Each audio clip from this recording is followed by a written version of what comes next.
It's time for Business Now, right here on Zodiac. My name is Alex Banda. Coming up in this edition of Business Now,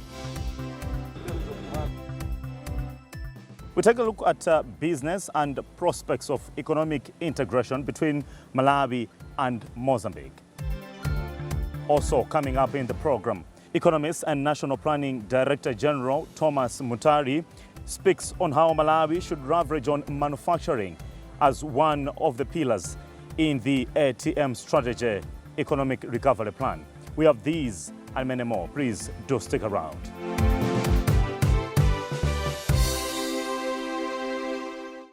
We begin with a recent media tour of business journalists from Malawi in Mozambique, who were tipped by the Mozambican envoy to Malawi that the Malawi business community has the opportunity to explore different business ventures in Mozambique.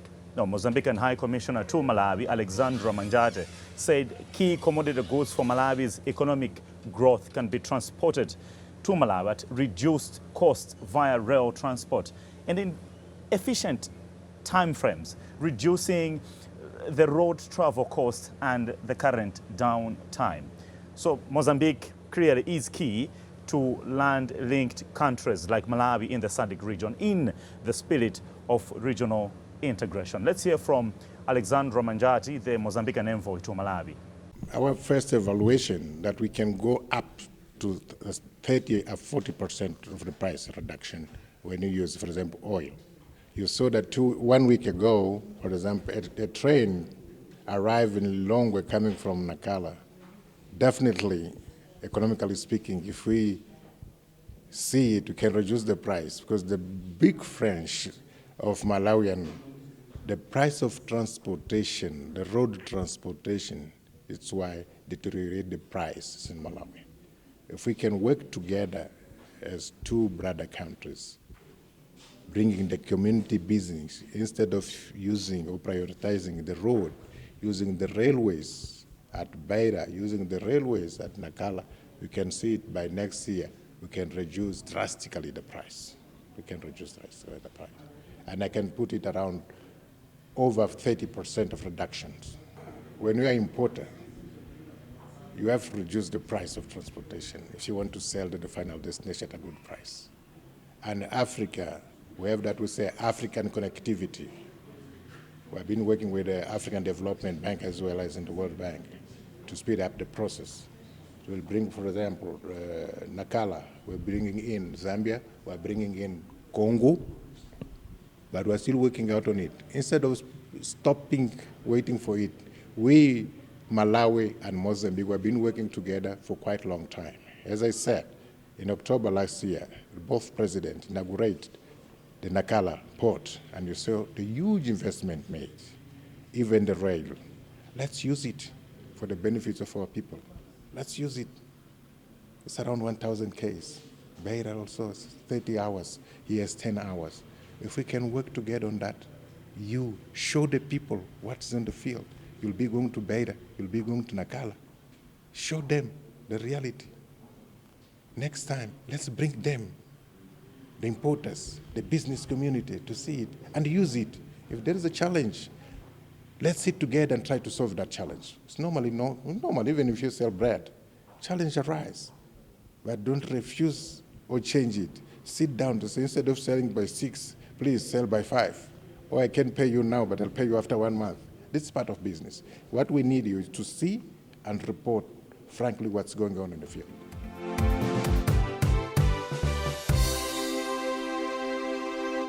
That's according to Manjate, who is speaking on transportation of key commodity goods. But we went to Port of Beira there, says the imports and exports between Malawi and Mozambique have exponentially increased by 69.6% from 17,300 containers traded in 2023 to 32,400 containers already transacted in the first half of the year 2024. That's according to officials. Now, Miguel Dejenga is operations director for the port of CDM. It's called Cornelda de Mozambique, and says this signifies that the port remains a strategic point for Malawi's, with most merchandise exported being agriculture produce. Let's hear from Dejenga. So Beira Port is a port, let's say a preferential port to commodity in and out from Malawi. Let's say that Beira Port has a market share about 65 to 7% of all commodities that goes and come and goes to Malawi. We as a port operator, we have two terminals, which is a general cargo and container terminal. Our volumes to Malawi are increasing. As you may know, Malawi is a country that is basically agro-commodity basic. And for import, we have more fertilizer and other household goods for containers. For export, we have agro-commodities mainly to, let's say, tobacco. In terms of volume, last year for container terminal, we had 22, let's say 17, until July we have 17,000 TUs, but this year we already did 32,000 TU, which is a growth almost more than 23 or 69%. For general cargo, we also had an increase in terms of volume, which is mainly a fertilizer. Dejenga says they plan to expand the facility with a dedicated terminal for fertilizer. He says they have already set aside $290 million to expand this facility to accommodate different terminals that are also going to help and assist rather Malawi to boost its agro-based economy.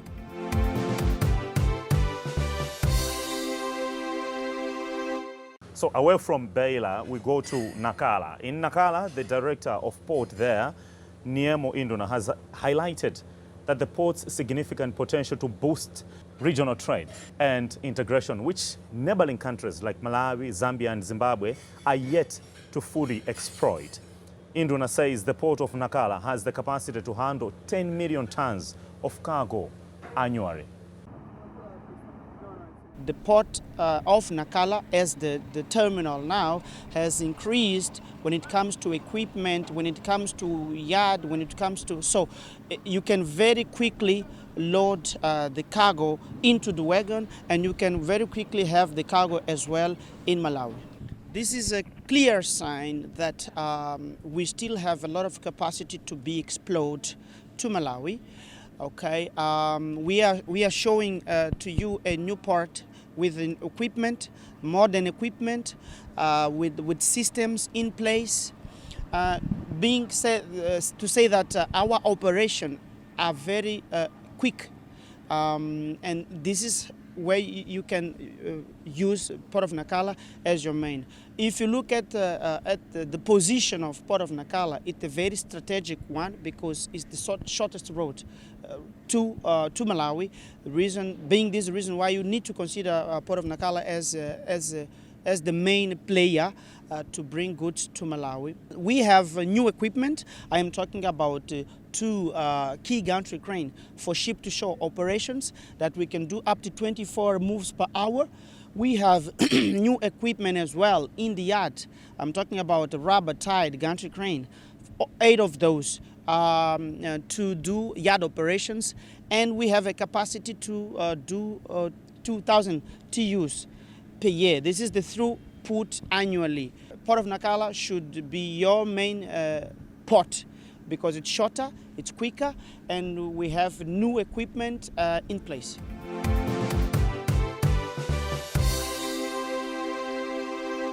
On the rail side, Nacala Logistics Commercial Supervisor Decio Diaz presented data that shows that in 2023, the port handled 18.9 million litres of fuel for Malawi, with 14.5 million litres already handled by July this year. Now, Diaz pointed out challenges for Malawi, including forex shortages, inefficiencies in cargo handling, and limited storage space in local reserves, which hamper business despite smooth operations at the port of Nacala.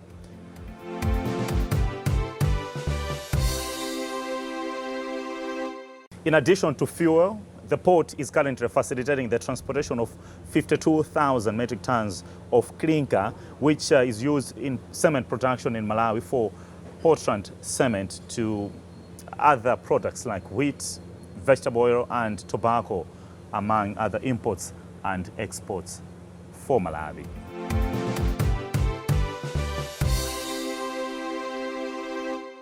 Let's look at the food industry, as the Mozambican food industry players are seeking to expand exports to Malawi and neighboring countries while fostering business-to-business ventures. Now, during the tour for business journalists from Malawi to Mozambique, we learned that Kernel Foods, a meat processor, and Chikowa fish farm plan to increase exports and partner with local businesses to establish chain stores, for instance. Now, Chikowa fish farm project engineer Maxas Ngonga says they want to increase their 20% fish exports to Malawi and neighbors in the region.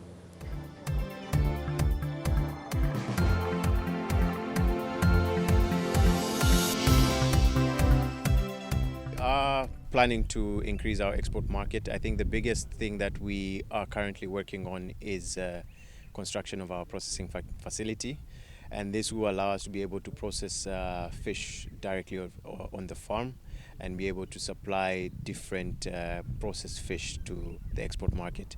As we know, I think some of the export markets, it's more valuable to send fully processed fish, fillets, or round gutted, as well as frozen fish across the country. We need to be able to move the fish from here to Malawi, so to say, right? So we're also looking at the logistics side of things, being able to transport our fish from here in the Kulumbasi up to the final destination in Malawi. So I would say one particular, at least opportunity would be on the logistics side. Number two would be, let's say, storage of our fish. So as we know, fish is a perishable produce. That means it has a lower shelf life. So being able to maintain, or at least to be able to store this produce in cold rooms or a fish facility or some sort of market is also another opportunity for, I would say, the country of Malawi as well. This kind of production could otherwise be replicated back home in Malawi on Shire River, where the river has been branched off to give room to the Shire Valley Transformation Project, and part of it channeled to the hydropower generation. But it's a venture worth emulating from what I can tell.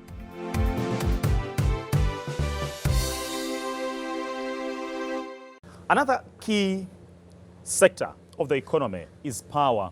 Now, through the Southern African Power Pool, Malawi is set to tap 50 megawatts from the Mozambican power grid through the interconnector project.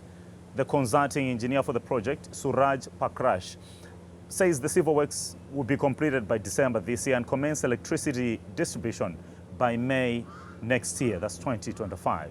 This is from the Kaboravasa Dam, which will be distributing electricity to a sump station just where Malawi journalists went to appreciate the project's works for the interconnector project. We hear from Suraj Pakrash and, of course, why the project missed its initial deadline.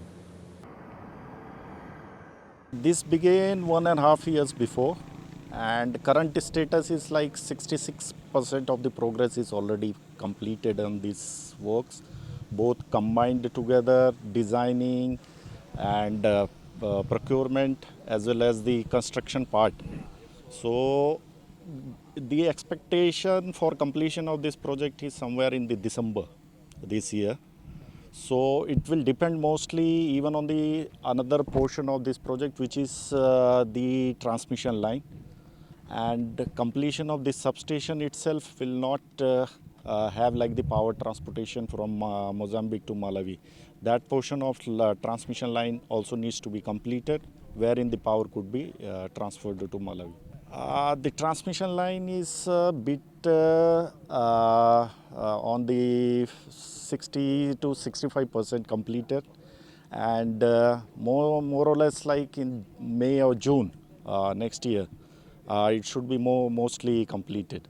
So we can look like somewhere in middle of next year that the station as well as the transmission line will be ready and the power could be transported from Mozambique to Malawi. This is like a 50 MVA power, megawatt power is planned from Mozambique to Malawi, and the current rating of the transformer is 500 MVA. Is one of the projects that Malawi hopes to boost its power to the country for industrial and other uses.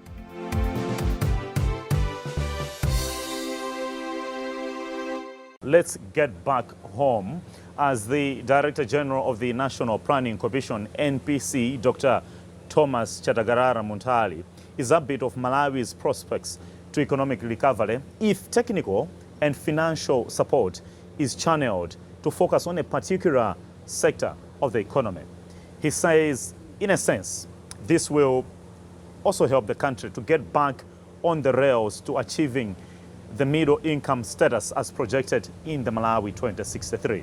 While considering that the MIP1 targets may not be met, there is hope for economic recovery if the current ATM strategy, which encompasses agriculture, tourism and mining, also encompasses manufacturing as one of the pillars to Malawi's economic recovery. We speak to Muntali. And this is all dependent on the efforts that we put up, especially in concerted efforts, both state and non-state actors, because we've done it before. What it requires us to still meet the middle income economy by 2030 is no growth rates that would be more incremental than what we're having now, 6 to 10%. Have we done it before? Yes, we have. So the issue is about focusing on certain sectors that can help us accelerate that. And we are grateful to the leadership that has really recognized that if we are to do that, the agriculture, tourism and mining will be key sectors. And we have added, to the leadership another M, the manufacturing. The whole point being that if we focus on the ATM and M, we are assured that investments in those areas can catapult, especially the mining area. And we're excited that there are 2 mining development agreements that have been signed last Friday, which is sending a signal that Malawi is open for mining business. If we can have those rolling out, including in other additionals, then we are likely to hit that target very soon. So if you ask me, yes, and what now is required is for us to put all our efforts in terms of resources, technical and financial, to those sectors that we've singled out, the ATM and M. And hold each other accountable to make sure that whatever resources we're putting in there are really put to good use. First, if you look at the background, we have been hit so much with exogenous shocks, COVID, then cyclones, and everything else that has prevented us from moving forward. But I think the realization, if we are moving forward, is that we need to learn from the past. In the past, we focused on a lot of the social sectors. These are important sectors, but they don't generate money. And the fact that government has now put more emphasis on the ATM and in the other M now gives us confidence. And I think if you're looking at it, the fact that we have 2 mining development agreements already, you will recall that the time when Kairekera was up and running, mining contribution moved from 1% to 10%, and you're talking of just 1 mining. And so imagine that we're now talking about 3 MDAs that have already been signed, because there's also Niobium that has been signed. Now add to that the commercialization in agriculture in terms of the mega farming that is coming on stream. You're talking about the industrial parks that are coming on stream. If we add all those things, including the rail system that is now even ferrying stuff all the way to Lilongwe, including fuel, and the transport networks that are being revamped, I think we're on the right track. What we are promoting a lot more is the acceleration, because the way we're moving at the moment, the progress is slow. If you looked at the current, most recent report of how we're moving on the first 10-year implementation plan, we are only around 44%. Of course, we've made progress. We are 20% in the last period. Now we're at 44, but we're supposed to be at 100%, at least of the period that we have done now.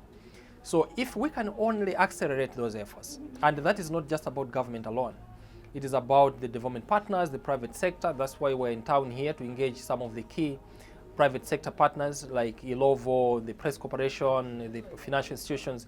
The idea is for us to meet those targets, we will require exponential investments, not incremental investments. So the point here is clear that if we are going to develop much faster, we have to make sure that our asset base is good enough. And asset base is developed through the development budget. So our ICT, our roads network, our transport networks in general, our energy, and all the infrastructure about education, health, and all that. If you are going to put a lot more monies into consumption, it means you have to continuously consume the next year and the other year. And you cannot finance more consumption if you've not developed assets on which to draw resources to finance the consumption areas. And that is why over the years you've seen that we have kept on borrowing and begging because we don't have another source. So the point we're making is the development budget is our way of moving away from consumption to creating assets that can generate wealth. The challenge has been, though, that these sometimes have not been followed through with making sure that what has been put in the national budget translates into the development budget. And so come at the time of reviewing in Parliament, because the monies are still intact, Parliament has to approve that those resources are shifted towards consumption, because otherwise they will not be spent. And I think that's a challenge that we're saying, look, I think the Treasury and I think us as National Planning Commission, we need to hold hands to be able to follow through with the ministries, departments and agencies to say, right from the time when the budget has been passed, are they putting the money to the use that has been put in the budget framework? So that then the quality of expenditure talks to what the authorities have decided that the money should be used for. Otherwise, we end up having a budget framework, but then the reality in terms of implementation of the budget is something else. And at the end of the day, we'll be moving in circles of consumption and consumption because what was in development was just on paper. If you look at the central pillar in the Malawi 2063 is industrialization. Now, the moment you neglect that pillar and you say we're stopping at the agriculture, tourism and mining, you are sending a signal to everybody else in terms of investors and development partners that these are the areas that you want us to focus our attention a lot more. And yet, decent jobs, and including the fact that you can quickly move to a middle-income economy, will require you to go into a lot more of manufacturing. In actual fact, already, the government and I think the leadership has already made it clear that industrialization is key. And I can give you two examples. One is that now we have industrial parks. We have a special economic zone law that has been passed, and the president was very quick to sign off on these things because he realizes that we had companies, a lot of them in Malawi, that closed off, and we need to revamp them. The fact that the leadership and Malawi government has decided to bring back the Malawi Development Corporation Holdings Limited to catalyze investments, including in the manufacturing sectors, is a key indicator that manufacturing is central. There is no country anywhere in the world that has developed moving its path to the middle-income economy without a strong manufacturing base. So that's why the extra M is very, very key. So one of the things that we've done is that we've formed an alliance with the Presidential Delivery Unit, because we realize that if the two of us, because we as a commission have got implementation oversight as a mandate bestowed on us by law, but development is a political project. And therefore, the Presidential Delivery Unit that is looking at how to make sure that the presidential transformation agenda of wealth, jobs, and food security are sustained, all of them sitting within the first 10-year implementation plan, by the way, we can make a lot more traction. Because if it comes from his office, an office that was mandated by the people of Malawi, in the next years of office, we can make a lot of traction, and we've already seen that happening. So what we are doing now is to engage more bilaterally and work closely with the Presidential Delivery Unit, but at the same time providing oversight in terms of the reporting. As you saw last, we've just produced our report, and that report is shared widely, including with Parliament, so that they are able to hold accountable those MDAs that are not doing their job. And you've seen Parliament doing an incredible job of oversight by calling various MDAs I think the Public Affairs Committee and the various parliamentary committees have been doing very well in that effect. So essentially what we're doing on our part is to facilitate that mechanism of making sure that there's follow through with what we've put in the first 10-year implementation plan to be operationalized.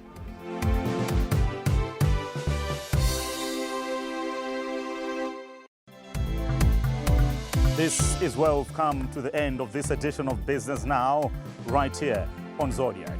My name is Alex Banda. Until next time, when we bring you yet another edition of Business Now, it's goodbye.